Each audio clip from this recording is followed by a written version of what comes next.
الله وملائكته يصلون على النبي يا أيها الذين آمنوا صلوا عليه وسلموا تسليما. الصلاة والسلام عليك يا سيدي يا رسول الله وعلى آلك وأصحابك يا سيدي يا حبيب الله. الصلاة والسلام عليك يا سيدي يا رسول الله وعلى آلك وأصحابك يا سيدي يا رحمة للعالمين. مولاي صل وسلم دائما أبدا على حبيبك خير الخلق كلهم. بلغ العلا بكماله كشف الدجى بجماله حسنت جميع خصاله صلوا علیہ وآلہ. اللہ جل شانہ کا ہم سب پہ بے پناہ فضل اور احسان ہے کہ اللہ تعالیٰ نے ہمیں دنیا کی عام اور بری محافل سے بچا کے ایک ایسی محفل میں بیٹھنے کا موقع عطا فرمایا ہے جس پر اللہ تعالیٰ کی رحمتوں کا نزول ہو رہا ہے، جہاں قرآن مجید کی تلاوت ہو اور صاحب قرآن کی نعت پڑھی جائے، وہاں اللہ تعالیٰ کی رحمتوں کا نزول ہوتا ہے. محفل سجی ہوئی ہے درود و سلام کی، محفل سجی ہوئی ہے درود و سلام کی، خوشبوئیں آ رہی ہیں ہمارے مکان سے، خوشبوئیں آ رہی ہیں ہمارے مکان سے.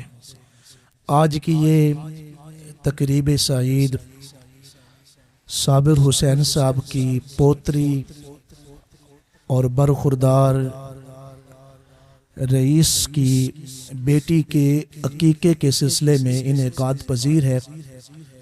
چند ایک باتیں آپ کی سماعتوں کی نظر کرنی ہیں، دھیان سے سنیں. انشاءاللہ ایک تو آپ کے لیے نئی معلومات ہوگی، اور دوسرا اگر ہم اس پر عمل کریں گے تو یہ ہمارے لیے دونوں جہانوں میں کامیابی کا سبب ہوں گی. 7ویں دن عقیقہ کرنا، بچے کے بال منڈوا کے چاندی کے برابر صدقہ کرنا اور بچے کا نام رکھنا، یہ سنت ہے. عقیقہ ایسی عظیم سنت ہے کہ اگر انسان جوانی کو بھی پہنچ جائے اور اسے خبر پہنچے کہ اس کا عقیقہ نہیں ہوا تو وہ خود اپنا عقیقہ کرے، جانور خریدے اور خود اپنا عقیقہ کرے. اور عقیقہ یہ ایک ایسا عمل ہے کہ جو اسلام میں باقی رکھا گیا. اسلام سے پہلے یہودی بھی عقیقے کا اہتمام کرتے تھے، لیکن جو غور طلب بات ہے، یہودی عقیقے کا اہتمام کرتے، وہ لڑکے کی طرف سے ایک جانور ذبح کرتے، لیکن جب بیٹی ان کے ہاں پیدا ہوتی تو وہ بیٹی کا عقیقہ نہیں کرتے تھے. یہودی عقیقہ کرتے تھے، بیٹے کی طرف سے ایک جانور ذبح کرتے اور بیٹی کی طرف سے عقیقہ نہ کرتے. اسلام نے اس کو باقی رکھا، بیٹے کی طرف سے 2 جانور ذبح کرنے کا حکم فرمایا اور بیٹی کی طرف سے 1 جانور ذبح کرنے کا حکم فرمایا. یہاں میں چند باتیں آپ سے بھی اور اپنی بہنوں اور بیٹیوں سے بھی عرض کروں گا. دھیان سے سنیے، بڑی اہم بات آپ تک پہنچا رہا ہوں.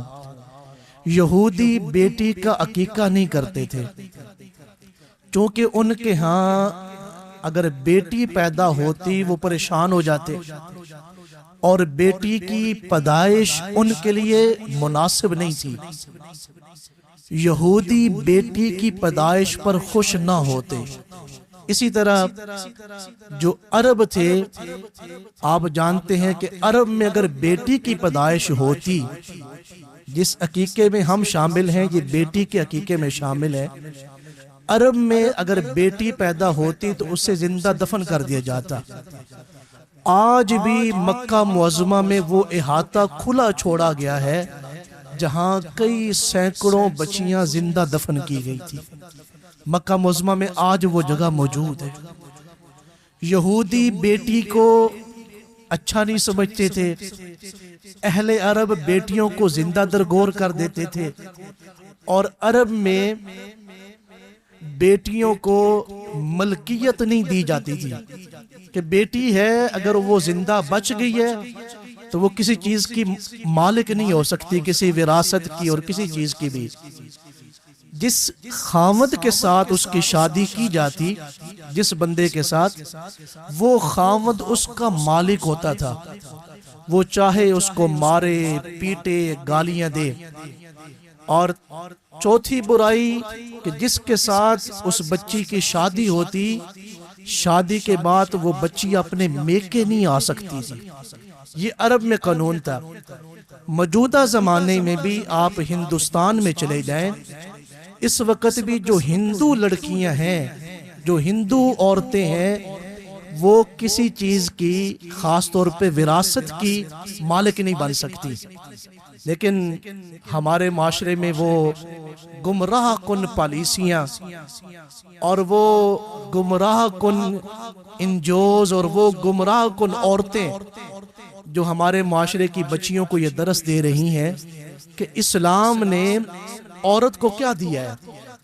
اب ذرا دھیان سے سنیں، پہلا نقطہ میں آپ کے سامنے جو بیان کر رہا ہوں، اسلام نے عورت کو زندہ رہنے کا حق دیا ہے۔ آقا کریم صلی اللہ علیہ وسلم یہ جو عرب میں حضور کے زمانہ اقدس میں ہی، آپ کی ظاہری حیات مبارکہ میں ہی بیٹیوں کو زندہ درگور کرنے کا جو رواج تھا وہ ختم ہو چکا تھا۔ اور آپ جانتے ہیں یہ رواج حضور نے کیسے ختم فرمایا۔ مکہ معظمہ میں جن کے ہاں بیٹی پیدا ہوتی، حضور بنفس نفیس اس گھر میں تشریف لے جاتے، اگرچہ وہ کسی کافر کا گھر ہوتا یا کسی مشرک کا گھر ہوتا، اور حضور ان سے کہتے اگر آپ اپنی بیٹی کو خوشی سے رکھ سکتے ہیں تو اپنے گھر میں رکھیں، اگر آپ اپنی بیٹی کو خوشی کے ساتھ گھر میں نہیں رکھ سکتے تو یہ بیٹی بکریوں کے عوض یا پیسوں کے عوض مجھے دے دیں۔ آقا کریم صلی اللہ علیہ وسلم بھی، سیدنا صدیق اکبر بھی اور سیدنا فاروق اعظم ان بیٹیوں کو ان گھروں سے لے آتے۔ ام المومنین حضرت عائشہ صدیقہ کے ہاں کتنی بیٹیاں ایک وقت میں پروان چڑھ رہی ہوتی، اور سیدنا فاروق اعظم کے گھر میں ایک وقت میں سینکڑوں بیٹیاں تربیت اور پرورش پا رہی ہوتی۔ حضور صلی اللہ علیہ وسلم کے زمانے میں، آقا کریم صلی اللہ علیہ وسلم کے زمانے میں ہی یہ جو بیٹیوں کے زندہ درگور ہونے کا معاملہ تھا وہ ختم ہو گیا۔ اور دھیان سے سنیں، اسلام نے پہلا حق عورت کو کیا دیا ہے کہ اسلام نے ان کو زندہ رہنے کا حق دیا ہے۔ اگر اسلام نہ آتا اور حضور تشریف نہ لاتے تو اہل عرب بھی اور یہودی بھی بیٹیوں کی پیدائش کو اچھا نہیں سمجھتے تھے۔ دوسرا پہلو، جب آپ گھر میں جائیں، قرآن کریم کی سورہ النساء ہے، سورۃ النساء کی آیت نمبر 11، 12 اور 13، ان تینوں آیات مبارکہ کے جا کے ترجمے کو پڑھیں۔ ان تین آیتوں میں اللہ نے عورت کی وراثت کا جو حکم فرمایا ہے، ان تین عورتوں میں مرد کو جو وراثت دی گئی ہے تو 4 مردوں کو دی گئی ہے، لیکن 8 عورتوں کو وراثت دی گئی ہے۔ زمین کی وراثت اور مال کی وراثت مرد کتنے ہیں؟ صرف 4 ہیں۔ عورتیں کتنی ہیں؟ 8 ہیں۔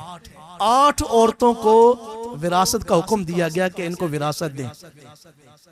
یہ بیٹی کی فضیلت ہے۔ اور بیٹی کی فضیلت کیا ہے کہ جب بیٹی گھر میں آتی، سیدہ طیبہ حضرت فاطمہ الزہرا رضی اللہ تعالی عنہ جب تشریف لاتی تو ہمارے آقا کریم صلی اللہ علیہ وسلم اپنی جگہ سے کھڑے ہو جاتے اور حضور چند قدم چل کر اپنی بیٹی کا استقبال فرماتے اور پھر اپنی بیٹی کے پیشانی کو حضور بوسہ دیتے اور پھر اپنی جگہ پر حضرت سیدہ کائنات کو حضور بٹھاتے۔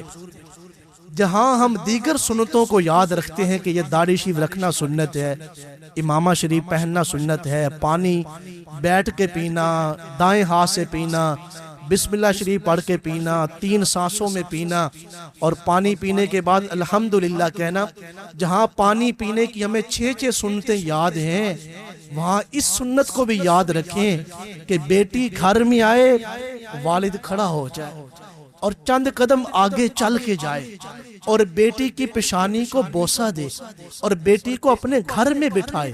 اور ہمارے آقا کریم صلی اللہ علیہ وسلم جب کسی سفر پر روانہ ہوتے، کسی جہاد پر، غزوہ پر یا کسی سفر پر روانہ ہوتے، تو حضور سب سے آخر میں حضرت سیدہ فاطمہ الزہرا سے ملتے، اور جب سفر سے واپس تشریف لاتے تو سب سے پہلے سیدہ فاطمہ الزہرا سلام اللہ علیہا سے ملتے۔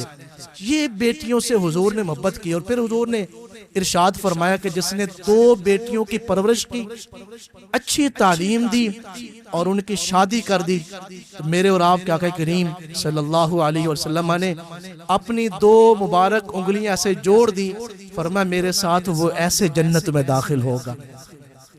اس حوالے سے جو آخری پہلو ہے وہ عرض کر رہا ہوں، جو بڑا توجہ کا طالب ہے۔ ہمارے ہاں بدقسمتی سے جو باہر کی ہماری ذہن سازیاں ہو رہی ہیں، موبائل کے ذریعے سے، ٹیلی ویژن کے ذریعے سے، تو ہمارے اندر وہ اسلام سے ہم دور ہو رہے ہیں، اور جو اغیار کی ذہن سازی ہے وہ ہمارے بچوں میں، ہمارے لوگوں میں ذہن میں بیٹھ رہی ہے۔ توجہ چاہوں گا، ہمارے ہاں اب بدقسمتی سے کچھ خاندانوں میں کیا ہو رہا ہے، جب پہلی بیٹی پیدا ہوتی ہے تو ہم مبارک دیتے ہیں، جب دوسری بیٹی پیدا ہوتی ہے تو ہم تسلی دیتے ہیں، اور جب تیسری بیٹی پیدا ہوتی ہے تو پھر ہم اپنی بہو کو جو ہے وہ طرح طرح کی تانے سناتے ہیں اور باتیں سناتے ہیں۔ اب اس عورت کے پیٹ میں کوئی بٹن نہیں لگا ہوا کہ اس نے ایک بٹن دبانا ہے تو بیٹی پیدا ہونی ہے، دوسرا بٹن دبانا ہے تو وہ بیٹا پیدا ہونا ہے، بلکہ او یزوجہم ذکرانا و اناسا ویجعل من یشاء عقاما۔ اللہ تعالیٰ نے فرمایا کہ یہ جو بچوں کا جو معاملہ ہے یہ ہم نے اپنے ذمہ کرم پہ لیا ہوا ہے، ہم جسے چاہیں بیٹے دے دیں، جسے چاہیں بیٹیاں دیں، جسے چاہے دونوں دے دیں، اور جسے چاہے بانجھ کر دیں۔ بعض دفعہ ایسے واقعات بھی ہمیں یہاں سننے کو ملے ہیں بدقسمتی سے کہ فلاں بچی کے ہاں جو ہے وہ بیٹی پیدا ہوئی، پہلی بیٹی پیدا ہوئی، تو جب وہ گھر میں آئی تو گھر میں ایک ہنگامہ کھڑا ہو گیا، لڑائی جھگڑا کہ تیرے ہاں بیٹی کی کیوں پیدائش ہوئی ہے۔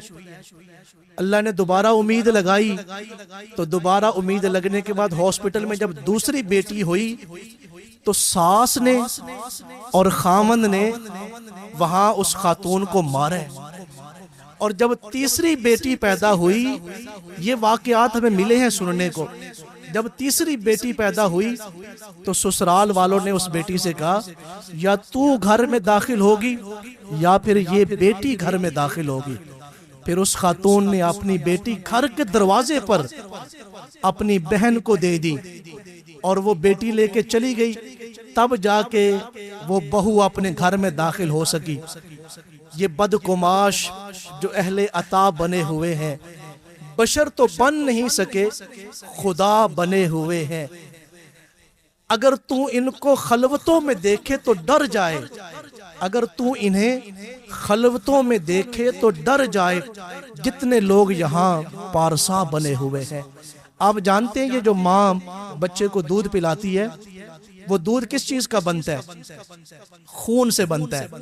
جو ماں کا خون ہے وہی دودھ بن رہا ہے۔ بیٹی پیدا ہوئی، ماں بیٹی کو دودھ پلا رہی ہے اور خون سڑ رہا ہے، اور پھر سسرالیوں کے تانے اور سسرالیوں کی باتیں، تلخ باتیں، وہ اس کے خون کو اور جلا رہی ہیں. کہ جس خاتون کا میں نے ذکر کیا کہ تیسری بیٹی پیدا ہوئی تو سسرالیوں نے کہا اگر تو بیٹی سمیت گھر میں داخل ہوئی تو ہم تجھے طلاق دے دیں گے.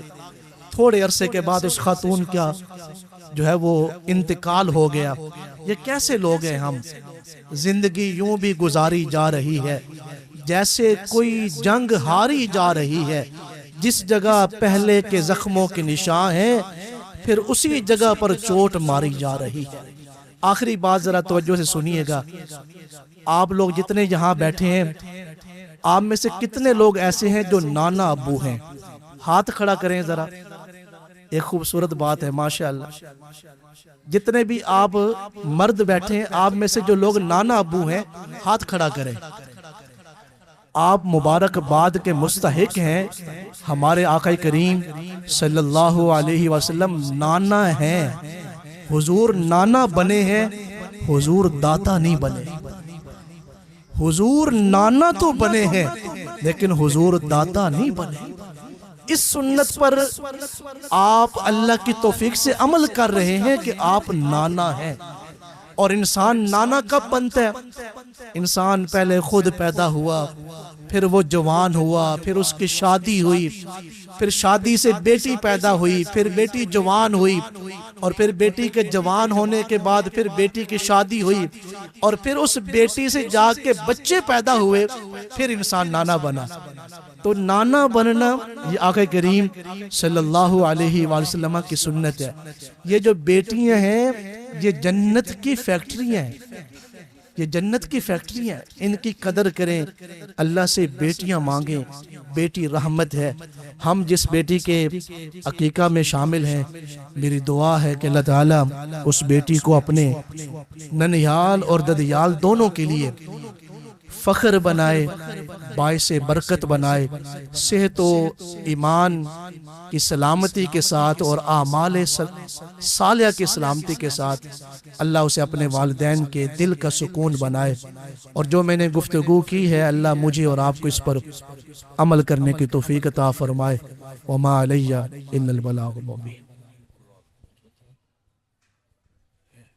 بسم اللہ الرحمن الرحیم.